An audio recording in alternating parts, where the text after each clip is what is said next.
Good morning students, welcome to our YouTube channel BDN Public School. This is our second video class of chapter Life Processes of class 10th Science. In previous class we discussed about the autotrophic nutrition, okay? But we have some part left of that topic. Today we will cover this. Let's start our topic. Now let us study how the plants obtain carbon dioxide. ठीक है कि पिछली कक्षा में हमने photosynthesis के बारे में पढ़ा था। ठीक है, हमने फोटोसिंथेसिस प्रोसेस के अंदर पढ़ा कि जो कार्बन डाइऑक्साइड है पौधे के लिए काफ़ी ज़रूरी है। ठीक है, फोटोसिंथेसिस जो प्रोसेस उसको कंप्लीट करने के लिए। ठीक है, हम उसी के संदर्भ में, ठीक है, उसी के रिगार्डिंग अब पढ़ेंगे। In class 9 we had talk about stomata, यानी कि 9वीं कक्षा में हमने स्टोमेटा के बारे में पढ़ा था। ठीक है, स्टोमेटा क्या होता है? Which are tiny pores present on the surface of leaves, यानी कि ये छोटे छोटे से टीनी पोर्स होते हैं, छोटे छोटे महीन छिद्र होते हैं। ठीक है, जो कहाँ पर उपस्थित होते हैं? जो पत्ते होते हैं उनकी सतह के ऊपर। ठीक है, अगर आप एक माइक्रोस्कोपिक व्यू, ठीक है, या फिर माइक्रोस्कोप से आप पत्ते के जो ऊपरी सतह है, सरफेस है, उसको देखोगे तो आपको उसके अंदर छोटे छोटे से छिद्र नजर आएंगे। ठीक है, ये उसका एक माइक्रोस्कोपिक व्यू दिखा रखा, शो कर रखा है। ठीक है, एक पत्ते का। आगे है massive amounts of gaseous exchange take place in the leaves through these pores for the purpose of photosynthesis, यानी कि बहुत ही बड़ी मात्रा में जो गैस हैं, ठीक है, उनका आदान प्रदान होता है। ठीक है, पत्तों के अंदर से। ठीक है, और वो पत्तों के अंदर से किन के थ्रू होता है? इन पोर्स के माध्यम से होता है। ठीक है, इन छिद्रों के माध्यम से ही उन गैसेस का जो आदान प्रदान है, एक्सचेंज है, वो होता है। ठीक है, उनका उद्देश्य क्या होता है गैसेस का आदान प्रदान का? फोटोसिंथेसिस। ठीक है, प्रक्रिया, यानी कि छिद्र के माध्यम से वो क्या लेते हैं? कार्बन डाइऑक्साइड लेते हैं और फिर वो ऑक्सीजन छोड़ देते हैं। ठीक है, यही है गैसियस एक्सचेंज। आगे है but it is important to note here that exchange of gases occurs across the surface of stems, roots and leaves as well, यानी कि यह काफ़ी इंपॉर्टेंट हो जाता है, महत्वपूर्ण हो जाता है। ठीक है, दर्ज करना कि जो एक्सचेंज है गैसेज का, ठीक है, वो कहाँ कहाँ पर होता है? जो सरफेस है किसका? तने का सरफेस है, सतह है, या फिर रूट्स, ठीक है, उसके सतह पर, या फिर जो पत्ते हैं सभी पर गैसेस का जो एक्सचेंज वो होता है। Since large amounts of water can also be lost through these stomata, इसी तरीके से, ठीक है, कि इन स्टोमेटा के कारण, इन छिद्रों के कारण जो पानी की जो मात्रा है, ठीक है, बड़ी मात्रा में जो पानी है वो बाहर निकल जाता है पौधे की बॉडी से। ठीक है, the plant closes these pores when it does not need carbon dioxide for photosynthesis. ठीक है, तो इसके लिए क्या करता है पौधा? जब इसको फोटोसिंथेसिस की जरूरत नहीं होती, ठीक है, जब इसको भोजन बनने की जरूरत नहीं होती, तब क्या करता है? ठीक है, देखो, जब फोटोसिंथेसिस की जरूरत नहीं, मतलब कि इसको कार्बन डाइऑक्साइड लेने की जरूरत नहीं होती। ठीक है, फोटोसिंथेसिस प्रोसेस के लिए जब इसको कार्बन डाइऑक्साइड की जरूरत नहीं होती, तब ये अपने छिद्रों को, ठीक है, जो पत्तों पर होते हैं उनको बंद कर लेते हैं। The opening and the closing of the pore is a function of guard cell, यानी कि स्टोमेटा, ठीक है, यानी कि जो पोर है, ये छिद्र है, इसको खोलने का और बंद करने का जो कार्य है, फंक्शन है, उसको परफॉर्म कौन करता है? Guard cell. ठीक है, जो ये होती है ना गार्ड सेल, देखो ये छिद्र है बीच में और ये साइड में है गार्ड सेल। ठीक है, इनका काम होता है इस छिद्र को बंद करना या फिर खोलना। ठीक है, the guard cell swells when water flows into them causing the stomatal pore to open, यानी कि जब गार्ड सेल होती हैं वो क्या होती है? फूल जाती हैं, फिर सूज जाती हैं जब पानी उनके अंदर जाता है। ठीक है, और फिर उससे क्या होता है कि जो स्टोमेटल पोर है वो खुल जाता है। ठीक है, इसके सूजने से या फिर फूलने से जो ये जो पोर है, ठीक है, ये खुल जाता है। ठीक है, गार्ड सेल इसको खोल देती हैं। आगे similarly the pore closes if guard cell shrink, और जैसे ही ये जो गार्ड सेल्स हैं, ठीक है, श्रिंक होती हैं, ठीक है, यानी कि संकुचित होती हैं, अपने आप को संकुचित कर लेती हैं। ठीक है, तो ये जो पोर है, यानी कि ये जो छिद्र है, ये बंद हो जाता है। ठीक है, यानी कि इस छिद्र को, पोर को बंद और खोलने का जो कार्य है, फंक्शन है, वो कौन परफॉर्म करता है? गार्ड सेल करता है। ठीक है, आगे रीड करते हैं। एक एक्टिविटी दी है 6.2, इसके अंदर देख लेते हैं एक्टिविटी के अंदर क्या बोला गया है। ठीक है, एक्टिविटी से हमें क्या होता है कि तर्क करने की शक्ति हमारे अंदर आती है। ठीक है, हम सोचते हैं कि ऐसा क्यों हुआ। ठीक है, तो देखते हैं कि ये एक्टिविटी हमें क्या बताती है। Take two healthy potted plants which are nearly the same size, यानी कि आप एक स्वस्थ पौधे लीजिए, ठीक है, जो किसी गमले के अंदर लगाए हुए हों, दोनों का साइज एक जैसा हो लगभग। Keep them in a dark room for 3 days, यानी कि उनको 3 दिन तक अंधेरे कमरे में रखिए। ठीक है। Now place each plant on separate glass plates. Place a watch glass containing potassium hydroxide by the side of one of the plants. ठीक है, इसने बोला कि आप हर एक पौधे को ढक दीजिए। किससे ढक दीजिए? जो ग्लास प्लेट है ना, ठीक है, इसे आप इसको मतलब कि आगे बोला है इसने, ठीक है, बेल जार है ये, बेल जार से इसको आप ढक दीजिए। ठीक है, और एक पौधे के साथ आप क्या रख दीजिए? Watch glass. ठीक है, ये देखो ये वॉच ग्लास है, ये जो कंटेनर आपको नज़र आ रहा है, ठीक है, ये वॉच ग्लास बोलते हैं इसको। और उस वॉच ग्लास में आप क्या रख दीजिए? पोटासियम हाइड्रोक्साइड रख दीजिए। क्या रख दीजिए? पोटासियम हाइड्रोक्साइड रख दीजिए। और इसके अंदर आप क्या रख दीजिए? पोटासियम हाइड्रोक्साइड रख दीजिए। क्या रख दीजिए? Potassium hydroxide. ठीक है, यानी कि एक पौधे के साथ आप पोटासियम हाइड्रोक्साइड को रख दीजिए और उसको किससे कवर कर दीजिए?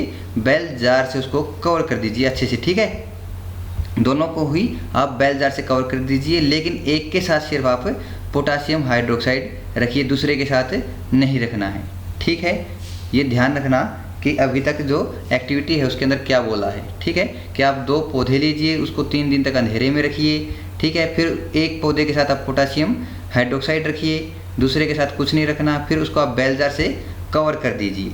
ठीक है, और नीचे यहाँ पर आपको क्या करना है? इसके जो बॉटम है, यानी कि देखो यहाँ पर लिख रखा है use Vaseline to seal the bottom of the jars to the glass plate so that the setup is air tight. यानी कि जो फर्श और ये जो बेल जार है, ठीक है, जहाँ यहाँ पर मिलते हैं, ठीक है, यहाँ पर इसके साइड में क्या लगा दीजिए? आप वैसलीन लगा दीजिए, ताकि जो ये पूरा जो सेटअप है, ठीक है, जो हमने तैयार किया है, ये एयर टाइट हो सके। यानी कि इसके बेल जार के अंदर ना तो हवा जा सके ना हवा बाहर आ सके।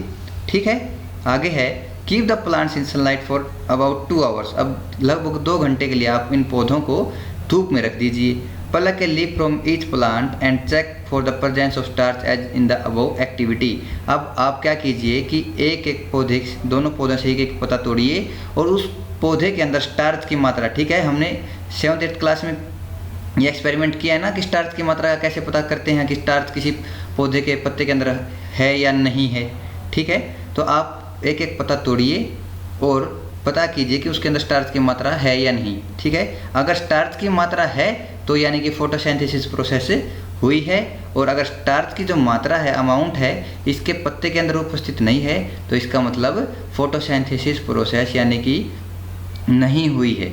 ठीक है, हम आपको बता देते हैं जो ये पोटासियम हाइड्रोक्साइड है, इसकी एक प्रॉपर्टी होती है, इसका एक गुण होता है। ठीक है, ये इसके आसपास की जो कार्बन डाइऑक्साइड होती है उसको सोख लेता है।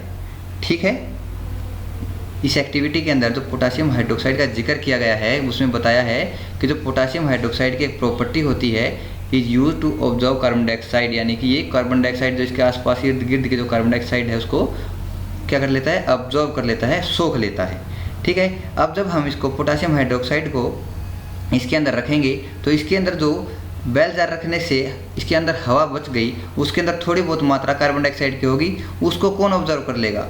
ये पोटासियम हाइड्रोक्साइड कर लेगा। अब इस जार के अंदर और कार्बन डाइऑक्साइड तो बची नहीं। अब कार्बन डाइऑक्साइड नहीं बचेगी तो हमने पढ़ा था फोटोसिंथेसिस प्रोसेस के लिए कार्बन डाइऑक्साइड का होना काफ़ी ज़रूरी है। अब इस बेल जार के अंदर कार्बन डाइऑक्साइड की मात्रा नहीं बची और कार्बन डाइऑक्साइड की मात्रा नहीं बची तो यहाँ पर इसके द्वारा, इससे जो पौधे से हमने पत्ती तोड़ी थी उसके अंदर स्टार्च नहीं मिलेगा। क्यों नहीं मिलेगा? क्योंकि बिना कार्बन डाइऑक्साइड के फोटोसिंथेसिस प्रोसेस हो ही नहीं सकती। ठीक है, और इसके अंदर वो होगी क्योंकि इसके अंदर हमने पोटासियम हाइड्रोक्साइड नहीं रखा है, तो इस जार के अंदर थोड़ी बहुत जो हवा है उसके अंदर कार्बन डाइऑक्साइड की मात्रा होगी और उसके उपयोग से फोटोसिंथेसिस प्रोसेस पौधे के अंदर हो जाएगी। ठीक है, एक्टिविटी 6.2 आपको समझ आ गई होगी। ठीक है, इससे पता चलता है कि कार्बन डाइऑक्साइड वो काफ़ी इम्पोर्टेंट है, ज़रूरी है। ठीक है, फोटोसिंथेसिस प्रोसेस के लिए। ठीक है, आगे रीड करते हैं। देखो, based on the 2 activities performed above can we design an experiment to demonstrate that sunlight is essential for photosynthesis. यानी कि आप जैसे तो ऊपर हमने एक्टिविटीज परफॉर्म की हैं, ठीक है, उन्हीं के आधार पर हम कोई और एक्सपेरिमेंट बना सकते हैं जिससे पता चले कि जो सनलाइट है, ठीक है, वो भी काफ़ी ज़रूरी है फोटोसिंथेसिस के लिए। ठीक है, so far we have talked about how autotrophs meet their energy requirements. अब तक हमने क्या पढ़ा और किसके बारे में बात की? ऑटोट्रोफ्स के बारे में, यानी कि स्वयंपोषी के बारे में। ठीक है, कि उनको जो अपनी एनर्जी है यानी कि ऊर्जा की जो रिक्वायरमेंट है कैसे उनकी आपूर्ति होती है। But they also need other raw material for building their body, यानी कि उनको सिर्फ और सिर्फ इसी ऊर्जा की नहीं और भी ऐसे रॉ मटेरियल हैं, ठीक है, चीज़ें हैं जो जिनसे उनको अपने बॉडी की बिल्डिंग करनी होती है। ठीक है, वो उनकी भी जरूरत पड़ती है। Water used in photosynthesis is taken up for the soil by the roots in terrestrial plants. अब जो पानी की जो जरूरत होती है फोटोसिंथेसिस प्रक्रिया के अंदर, ठीक है, प्रोसेस के अंदर, वो कैसे पूरी की जाती है? मिट्टी से पौधे लेते हैं, ठीक है, जड़ों के द्वारा लेते हैं। ठीक है, जो स्थलीय पौधे होते हैं वो क्या करते हैं? ठीक है, मिट्टी से पानी को ले लेते हैं। ठीक है, किसके माध्यम से? जड़ों के माध्यम से। Other materials like nitrogen, phosphorus, iron and magnesium are taken up from the soil, यानी कि और भी कुछ मटेरियल हैं, ठीक है, जिससे पौधा अपनी वृद्धि करता है। कौन से हैं? नाइट्रोजन, फास्फोरस, आयरन और मैग्नीशियम, ये भी मिट्टी के द्वारा ही पौधा ग्रहण करता है। Nitrogen is an essential element used in the synthesis of protein and other compounds, कि जो नाइट्रोजन है वो सबसे महत्वपूर्ण तत्व है जिसका उपयोग किया जाता है प्रोटीन के सिंथेसिस में। ठीक है, और जो अदर कंपाउंड्स हैं, ठीक है, और जो यौगिक हैं उनके सिंथेसिस में, ठीक है, नाइट्रोजन के तत्व का काफ़ी उपयोग किया जाता है। This is taken up in the form of inorganic nitrates और नाइट्राइट्स। ठीक है, जो नाइट्रोजन है वो डायरेक्ट पौधे के द्वारा ग्रहण नहीं की जाती, पिछली कक्षा में हम पढ़ चुके हैं। ठीक है, ये किस फॉर्म में होती है? नाइट्रेट्स या नाइट्राइट्स की फॉर्म में होती है। ठीक है, आपने जो नाइट्रोजन साइकिल है पिछली क्लास में पढ़ा होगा। ठीक है, अगर नहीं पढ़ा है तो आपको मैं रिकमेंड करता हूँ आप दोबारा से पिछली क्लास की जो बुक्स हैं उठाइए। ठीक है, नाइट्रोजन साइकिल पढ़िए, आपको काफ़ी मदद मिलेगी। ठीक है, कि पौधा नाइट्रोजन को डायरेक्ट हवा से ग्रहण नहीं कर सकता जैसे कार्बन डाइऑक्साइड को करता है। ठीक है, वो किस फॉर्म में उसको ग्रहण करता है? नाइट्रेट्स और नाइट्राइट्स की फॉर्म में। ठीक है, वो कैसे कन्वर्ट होती है आप जब नाइट्रोजन साइकिल पढ़ोगे, ठीक है, पिछली कक्षा में जो थी, आपको अच्छे से पता चल जाएगा। और it is taken up as organic compounds which have been prepared by bacteria from atmospheric nitrogen. ठीक है, या फिर जो ये जो नाइट्रोजन है, ठीक है, कैसे प्राप्त करता है? एक बैक्टीरिया होता है, ठीक है, जो एटमॉस्फेरिक नाइट्रोजन को, ठीक है, कन्वर्ट कर देता है, मिट्टी में मिला लेता है। ठीक है, और मिट्टी से फिर ये नाइट्राइट्स और नाइट्रेट्स की फॉर्म में पौधे उसको ग्रहण कर लेते हैं। ठीक है, और उस बैक्टीरिया का नाम क्या होता है? राइजोबियम। ठीक है, राइजोबियम जो बैक्टीरिया है वो नाइट्रोजन फिक्सेशन करता है, यानी कि जो आपकी जो एटमॉस्फेरिक नाइट्रोजन है उसको किस में चेंज कर देता है? नाइट्रेट से नाइट्रेट में उसको बदल देता है, और फिर वहाँ से जो पौधे हैं उसको मिट्टी से ग्रहण कर लेते हैं। आगे है हेटरोट्रोपिक न्यूट्रिशन। ठीक है, चलो पढ़ते हैं हेटरोट्रोपिक न्यूट्रिशन। जो हमारा ऑटोट्रोपिक न्यूट्रिशन था वो कंप्लीट हो गया। ठीक है, अब जो सेकंड पोर्शन है हमारा हेटरोट्रोपिक न्यूट्रिशन, उसको रीड करते हैं। Each organism is adapted to its environment, यानी कि जो हर एक जो ऑर्गेनिज्म है, ठीक है, जीव है, उसने अपने आप को एनवायरनमेंट के हिसाब से ढाल लिया है। ठीक है, the form of nutrition differs depending on the type and availability of food material as well as how it is obtained by the organism, यानी कि जो न्यूट्रिशन पोषण का जो ग्रहण करने का जो तरीका है वो, ठीक है, डिफ़र करता है। ठीक है, किस के ऊपर डिपेंड करता है वो, कि फूड कैसे अवेलेबल हो रहा है, ठीक है, किस तरह का खाना है, ठीक है, और उसको जो ऑर्गेनिज्म है वो कैसे ग्रहण करना चाहता है। For example, whether the food source is stationary और mobile would allow for difference in how the food is accessed and what is the nutritive apparatus used for by a cow and a lion, यानी कि उदाहरण के तौर पर आप लोगे जो भोजन का स्रोत है, चाहे वो स्टेशनरी यानी कि एक जगह पर स्थिर हो, यानी कि घास हो, या फिर घूमता फिरता यानी कि कोई हिरण हो। ठीक है, would allow for differences in how the food is assessed, यानी कि इसी चीज़ पर, इसी आधार पर डिपेंड करता है कि वो भोजन को कैसे ग्रहण किया जाएगा।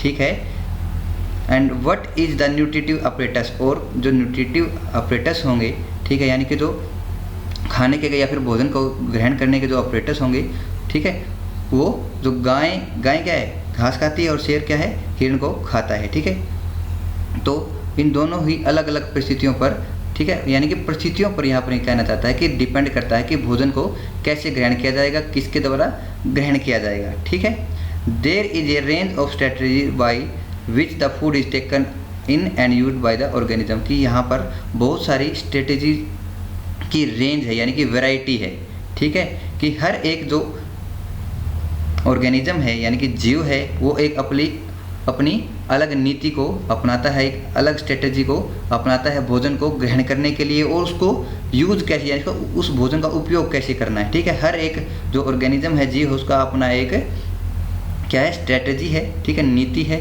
सम organisms break down the food material outside the body and then observe it, कि कुछ जीव ऐसे हैं जो भोजन को, ठीक है, पहले ही तोड़ लेते हैं, ठीक है। यानी कि क्या है कि मैंने बताया था आपको पिछली वीडियो क्लास में कि जो भोजन है, ठीक है, वो एक कॉम्प्लेक्स सब्सटेंस है, ठीक है। कॉम्प्लेक्स यानी कि उसके अंदर बहुत सारे क्या होते हैं,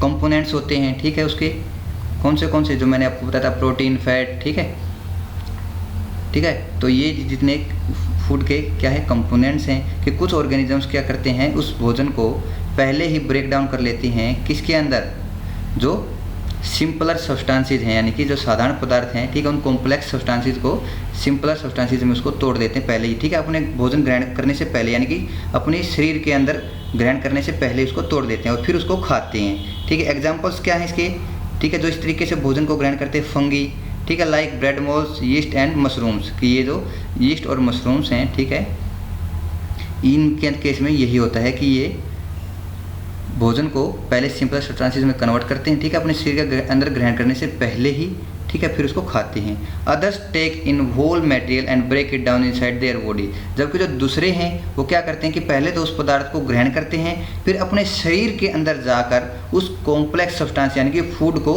सिंपलर सब्सटेंसेस में उसको तोड़ते हैं, ठीक है। What can be taken in and broken down depends on the body design and functioning, अब भोजन के अंदर कौन से कंपोनेंट्स को तोड़ा जाएगा, ठीक है, और कौन से कंपोनेंट्स को नहीं तोड़ा जाएगा, यानी कि ऐसे कैसे पचाया जाएगा, वो किसके ऊपर डिपेंड करता है कि जो ऑर्गेनिज्म है उसका बॉडी का डिज़ाइन कैसा है, ठीक है, और उसका जो बॉडी है, ठीक है, उसका जो शरीर है वो काम कैसे करता है, इस चीज़ के ऊपर काफ़ी कुछ डिपेंड करेगा, निर्भर करेगा, ठीक है। Some other organisms derive nutrition from plants और एनिमल्स विदाउट किलिंग देम, कि कुछ ऐसे जीव भी हैं जो क्या करते हैं, न्यूट्रिशन यानी कि पोषण ग्रहण करते हैं किससे, पौधों से और पशुओं से, बिना उनको मारे। This parasitic nutritive strategy is used by a wide variety of organism like cuscuta, ticks, lice, leeches and tapeworms, की वो क्या करते हैं कि एक पैरासिटिक न्यूट्रिटिव स्ट्रेटेजी है, यानी कि ये जो पैरासाइट होते हैं, ठीक है, यानी कि परजीवी होते हैं, दूसरे के ऊपर डिपेंडेंट रहते हैं, ठीक है, जो दूसरे पोषण ग्रहण करते हैं अपने लिए, तो ये उनका पोषण उनसे छीनकर खुद ग्रहण कर लेते हैं, ठीक है। तो ये कौन से ऐसे ऑर्गेनिजम्स हैं, ठीक है, इनकी भी बड़ी वैरायटी है, ठीक है, जैसे कैस्केटा जिसको हम हिंदी में अमरबेल बोलते हैं, ठीक है, लाइस, लीचीज हो गया, ठीक है, जिसको हम जोंक बोलते हैं, ठीक है। तो ये जो सारे ऑर्गेनिज्म है ये कौन सी स्ट्रेटेजी को अपनाते हैं, पैरासिटिक न्यूट्रिटिव स्ट्रेटेजी को अपनाते हैं, ठीक है। आगे देखो, how do organisms obtain their nutrition, की जो ऑर्गेनिजम्स हैं, जीव हैं, वो अपना भोजन, ठीक है, या फिर पोषण कैसे करते हैं। Since the food and the way it is obtain differ, the digestive system is different in various organisms, यानी कि जो भोजन है और उस भोजन को ऑब्टेन करने का यानी कि ग्रहण करने का जो तरीका है वो अलग अलग होता है सभी में, ठीक है। तो इसलिए जो डाइजेस्टिव सिस्टम यानी कि जो पाचन तंत्र है, ठीक है, अलग अलग ऑर्गेनिजम्स में, जीवों में वो भी अलग अलग होता है। In single cell organisms the food may be taken in the by the entire surface, यानी कि जो सिंगल सेल्ड होते हैं यानी कि जो एक कोशिकीय जीव होते हैं, ठीक है, तो उनके अंदर जो भोजन है वो क्या है, taken in by the entire surface, यानी कि एकदम से उसको भोजन को ग्रहण किया जाता है। But as the complexity of the organism increases, different parts become specialised to perform different function, जैसे जैसे जो ऑर्गेनिज्म है, जीव है, ठीक है, उसकी कॉम्प्लेक्सिटी बढ़ती जाती है, ठीक है, जैसे जैसे वो जटिल, उसका जो शरीर है वो जटिल होता जाता है, ठीक है। यहाँ पर देखो सिंगल सेल ऑर्गेनिज्म की बात हो रही है, ठीक है, सिंगल सेल यानी कि एक कोशिकीय, जो इतना जटिल उसका शरीर नहीं है, ठीक है, लेकिन हम हैं, इंसान हैं, ठीक है, या फिर जो और जो जीव हैं, ठीक है, लायन, काऊ वगैरह, ये मल्टी सेल ऑर्गेनिज्म, यानी कि इनके अंदर सेल्स की जो संख्या बहुत ज़्यादा है, ठीक है, यानी कि कॉम्प्लेक्स हो जाते हैं, हम जटिल हो जाते हैं, ठीक है, हमारा शरीर, और जैसे जैसे हमारा शरीर, ठीक है, या फिर जीवों का जो शरीर है वो जटिल होता जाता है, कॉम्प्लेक्स होता जाता है, तो क्या है कि अलग अलग हिस्से उनके शरीर के अलग अलग हिस्से अलग अलग काम करते हैं। ठीक है, for example amoeba takes in food using temporary finger like extension of the cell surface which fuse over the food particles forming a food vacuole. जैसे कि आप उदाहरण के तौर पर लोगे, जो अमीबा है वो भोजन कैसे ग्रहण करता है, ठीक है, टेम्परेरी फिंगर लाइक एक्सटेंशन बना लेता है। ठीक है, उंगलियों के जैसे ये देखो एक्सटेंशन बना लिया उसने, आगे उंगली नुमा, ठीक है, बढ़ोतरी कर ली उसने, ऐसा स्ट्रक्चर बना लिया। ठीक है, तो फिर क्या करता है कि फूड पार्टिकल यानी कि जो भोजन का जो कण है उसके चारों तरफ इसको फैला लेता है और फूड वैक्यूल बना लेता है। ठीक है, यानी कि भोजन के लिए एक खाली स्थान बना लेता है। ठीक है, inside the food vocal complex substances are broken down into simpler ones which then diffuses into the cytoplasm। यानी कि फिर क्या होता है फूड वोकल के अंदर कि जो ये कॉम्प्लेक्स सब्सटेंस, मैंने बताया था फूड पार्टिकल है, फूड के अंदर कॉम्प्लेक्स सब्सटेंस होता है फूड। ठीक है, इसके अंदर बहुत सारे तत्व होते हैं, कंपोनेंट्स होते हैं। ठीक है, तो पहले क्या करता है, इसको ये ब्रेक डाउन करता है, तोड़ता है छोटे छोटे सिंपलर वंस के अंदर, यानी कि जो साधारण सब्सटेंस के अंदर, पदार्थ के अंदर इसको तोड़ता है। ठीक है, फिर क्या करता है which then diffuses into the cytoplasm, फिर उसको किसके अंदर लेके जाता है, ये साइटोप्लाज्म के अंदर लेके जाता है। साइटोप्लाज्म को हिंदी में बोलते हैं जीव द्रव्य। ठीक है, तो उसके अंदर ये इसको डिफ्यूज कर देता है, यानी कि उसको डाल देता है।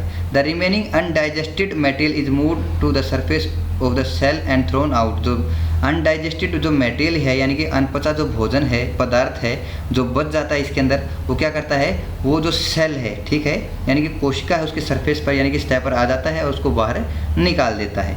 ये बेसिक सी प्रोसेस किसके अंदर होती है, अमीबा के अंदर होती है। In paramecium which is also unicellular organism the cell has a definite shape and food is taken in at a specific spot. यानी कि एक और एग्जाम्पल दिया है पैरामीशियम का इसने।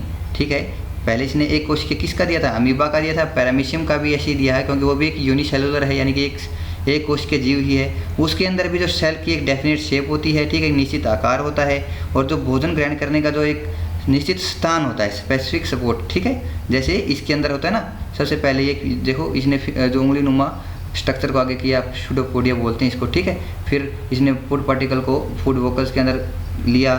ठीक है, फिर इसमें से जो इसको ज़रूरी मटेरियल यानी कि इसको सिंपलर वंस में कन्वर्ट किया फूड पार्टिकल को। ठीक है, और सिंपल वंस के बाद उसने इसको डिफ्यूज कर दिया किसके अंदर, साइटोप्लाज्म के अंदर। ठीक है, और जो अनडाइजेस्टेड पोर्शन बच गया था भोजन का, ठीक है, फूड का, उसको सेल के सरफेस पे लेके आया और फिर बाहर निकाल दिया। इसी तरीके से जो पैरामीशियम है उसके अंदर भी ऐसी ही सेम प्रोसेस, सेम प्रक्रिया होती है।